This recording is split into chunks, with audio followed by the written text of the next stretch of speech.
Claire had signed thousands of documents in her career. Contract, leases, supplier agreements. She could spot a bad clause from across a room. So when she saw her own signature at the bottom of a stock transfer form, she knew immediately. It wasn't hers.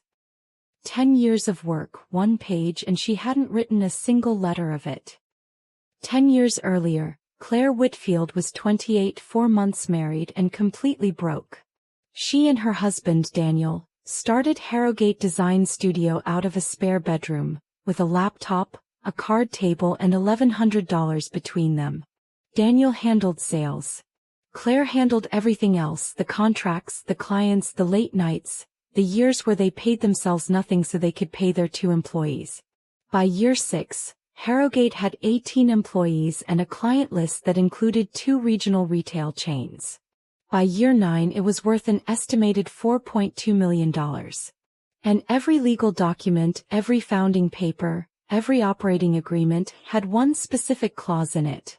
A clause Claire insisted on adding in year 2, back when she barely had the standing to insist on anything. Nobody paid much attention to it at the time. Daniel actually laughed when she brought it up. "Why would you need that?" he'd said. "It's not like anyone's stealing this company from you." She kept it in the contract anyway. She wouldn't understand why for another 8 years.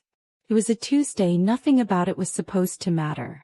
Claire was CC'd accidentally on an email from the family's notary public, a woman named Rosalind Ferris, who had handled Whitfield family paperwork for over 15 years. The subject line read, Harrogate ownership transfer, final copy attached. Claire almost deleted it. Then she read the sender's name again. Then she opened the attachment. The document was dated 3 years earlier. 3 years. According to the paper in front of her, 60% of Harrogate Design Studio had been quietly transferred out of her name, and into the name of a woman she had met exactly twice, both times at company holiday parties. Her name was Vanessa Cole. She'd been introduced to Claire as a friend of Daniel's from the golf club.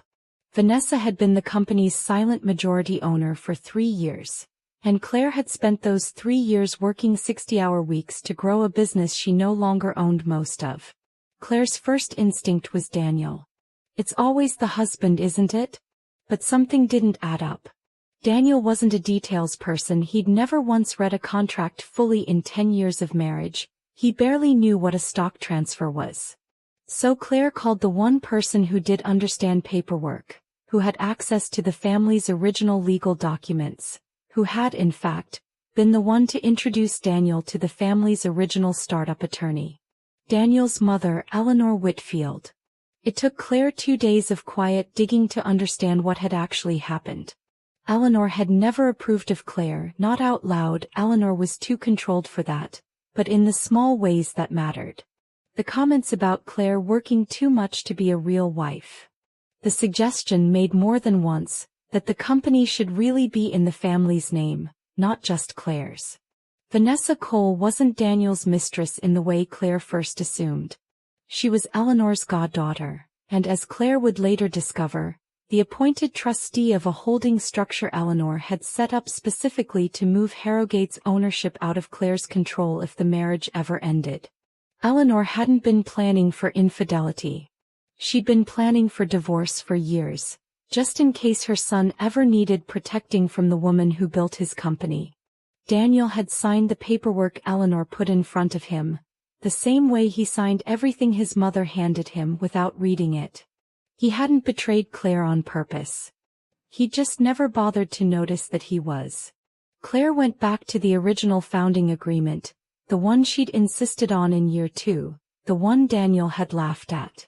It read, "Any transfer of ownership interest exceeding 10%, made without the express written consent of the managing partner, shall render such transfer void, and full ownership shall automatically revert to the managing partner of record."